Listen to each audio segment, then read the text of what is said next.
Well, thank you very much for inviting me. I want you to do something really weird now. I want you to get out of your bodies and I want you to become a cell. Think your cells. Okay, how many cells have you got in your body? Anybody know? What? Millions? Billions? Quadrillions. What? Quadrillions. Okay. Quadrillions, not quite quadrillions. Next one, please. You've got probably around 10 trillion. That's 10 million cells in your body. That's 10 to the 13. And it's really difficult. Bob did a great job of trying to understand what a trillion is. You like that one? Yeah, okay. It's as many cells as there are dollars which are owed by the United States to the rest of the world. That's a little bit of an underestimate because it's got inflated. But anyway, I want you to look at, on the right-hand side, there's a sort of diagram of a cell which I got off the net. The important parts are the cell membrane, the nucleus and the nuclear membrane, and right in the middle you've got the chromosome materials there. But I want you to think of the cell membrane and particularly the nuclear membrane as well. Next one, please. Well, the great thing of what's going on with these cells is that they're all talking to each other. And the way they talk is not through language like we do, but it's a different kind of language. It's through chemicals, and they are sending chemicals to each other. They're sending chemicals inside themselves to other parts of the cell. And the easiest way to think about this is in terms of a lock and key, and I'll come back to this. They're either talking to themselves, they're sending these chemical messages within their own individual cells. They're also possibly gossiping to their neighbours, that's called the paracrine system.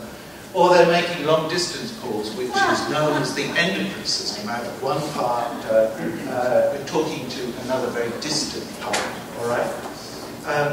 Generally speaking, we refer to all of this. Nobody's ever heard of the paracrine or the autocrine system, but everybody's heard of the endocrine system. But it's all this talking to each other and talking to themselves, which is known as the endocrine system, and it's when we start disrupting that system, we talk about the endocrine disruptors. Next one, please. Well, these cells are talking all the time, and the big thing is, well, what are they discussing? What are they talking about? Well, the first thing is, particularly when you're an embryo or a fetus, the question then comes up, well, what am I going to be when I grow up? All right. My grandchildren are still asking me what I'm going to be when I grow up. Anyway, the second question is, well, today, should I divide into two? Should I just stay as one cell, or should I divide and become two? And the third question is a really important one: is it time to die? Because cells at some point have to make a decision as to whether they're going to die. Next one, please. Well, I want to talk a little bit about receptors. Cells are constantly monitoring these chemical signals, and the receptor sites for these chemical messages are on the cell membrane or on the nuclear membrane, remember, right inside the cell. And I brought this lovely little tiny lock along, and this is the best analogy to a receptor. And you've got the right key, and I do have the right key, and of course you can then go and release the lock. And this is analogous to these chemicals being able to release the message down into the cell to tell the cell to do something. And we have what are known as these cascades of more signalings which are going inside the cell. And then these cascades then go and tell the genes, they tell tell themselves what to do, or they tell others what to do. So this is the analogy between receptors, the lock and key. The real problem, of course, with the endocrine disruptors is that all these chemicals which we're putting out into the environment in which we are being exposed to, the problem is that some of those chemicals are in fact acting as though they were the keys for this particular kind of lock. Remember, there are all sorts of different kinds of locks, all sorts of kinds of receptors in your membranes, and there are all sorts of kinds of different chemicals which we are being exposed to, which we were not exposed to before the great plastics era. Next one, please.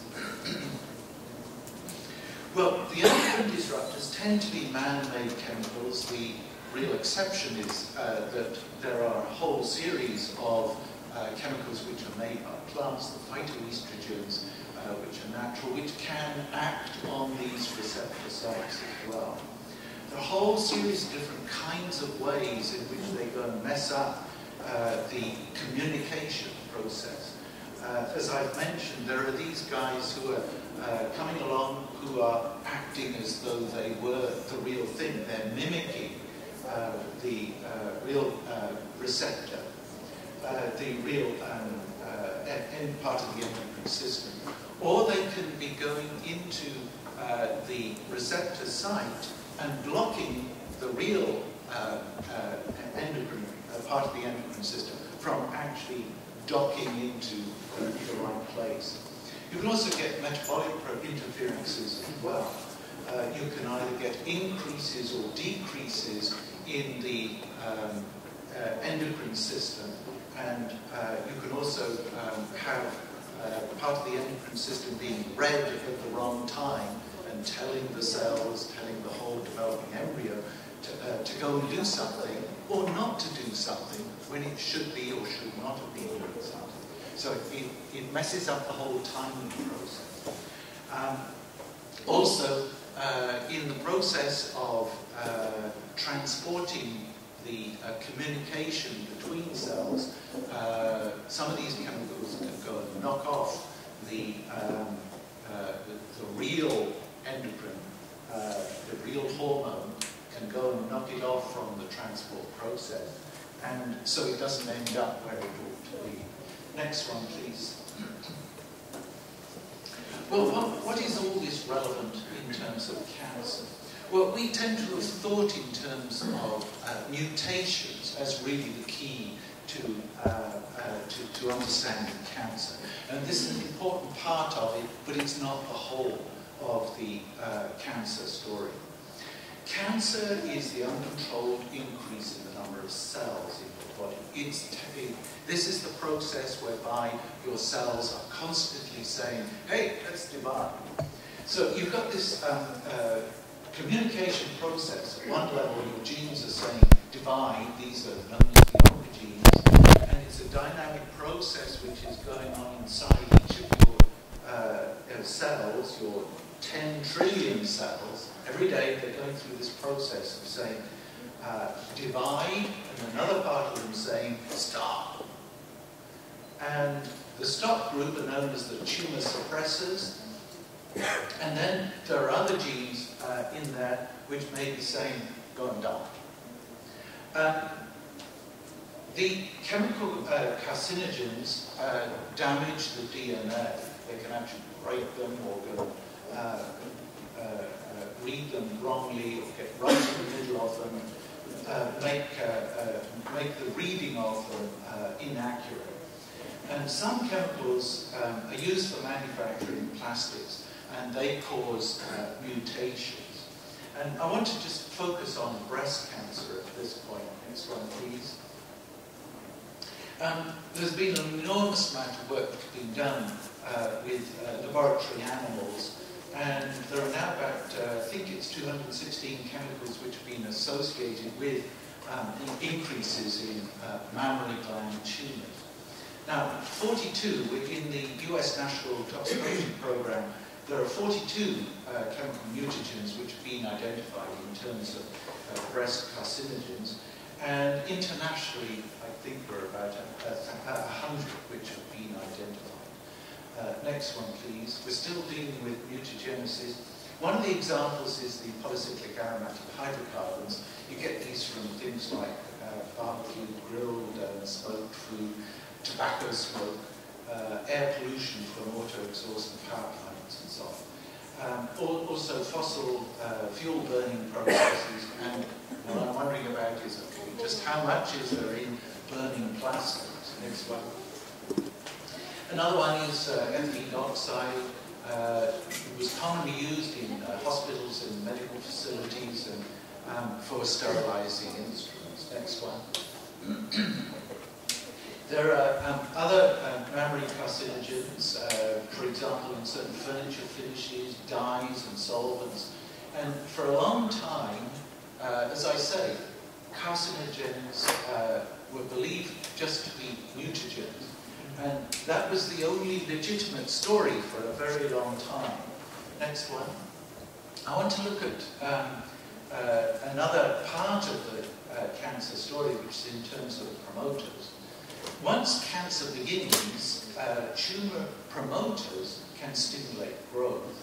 And natural estrogen, the body's estrogen, is a breast carcinogen. I mean, that may sound fairly shocking, but estrogen is one of the keys which can go in and tell the cells to go and become two. Pharmaceutical estrogens have been shown to promote breast cancer. For example, hormone replacement therapy, remember, it was taken off the market, what is it, 8 years ago, 8 years ago? And that was because in the trials they were finding that they had an excess number of breast cancers. Another classic example from the past was diethylstilbestrol, a whole big story around DES. Next one. Again, just on the promoter area, synthetic chemicals make human breast cancer cells proliferate in laboratory studies, and we've already heard reference from Dorothy that concerning the whole aspect of Anna Soto's work and Carlos Sonnenschein's work, in which they were looking at breast cancer cells in experimental wells. And when they did some more experiments, they found that the controls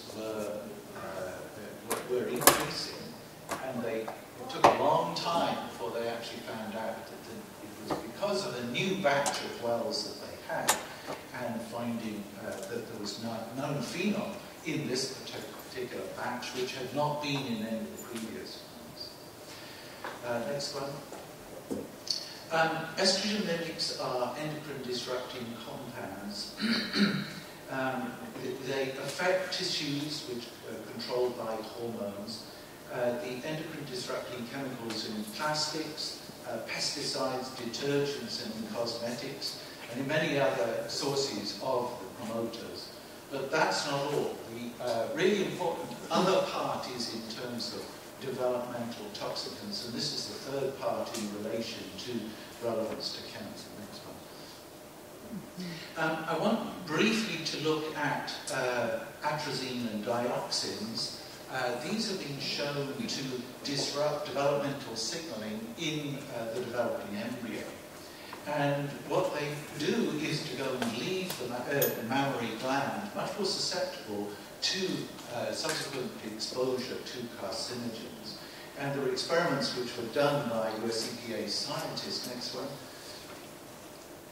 And what they did was go and dose laboratory animals during certain weeks of pregnancy, and then they looked at the offspring in terms of development of the mammary glands.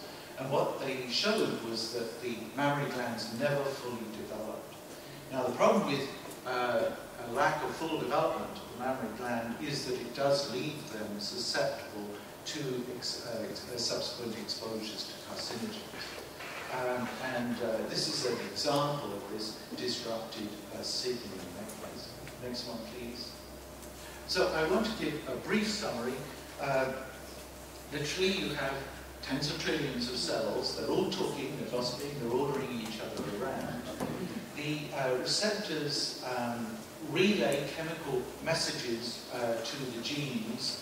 There are a variety of ways of disrupting the endocrine messaging, both in terms of mimics and blockers, making and breaking your endocrine your hormones, and in terms of transport and binding. Next one, please.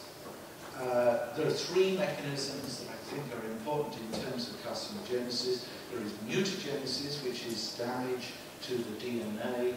There's endocrine disruptors promoting cancerous cells, and there are endocrine disruptors which are making developmental, inhibiting development, full maturity of the breast, and that makes them more susceptible throughout life. And I think that's the end. Right. No? Okay, some research questions. Okay, you always have to have research questions, but you've got to be able to ask for some more funding. Which plastics are operating through which mechanisms? How do you calculate safe levels for endocrine disruptors? And there's a whole new scary story around that, and if there's time I might tell you about it. And how to reduce the occupational and consumer exposures, and which plastics should be banned in international trade and commerce. And I say that word banned. We're not allowed to talk about regulation these days because we are in a deregulation ideology. But I really believe that the only way in which we're attacking this is actually to change the ideology, change the politicians, and bring about a new era in which to bring these things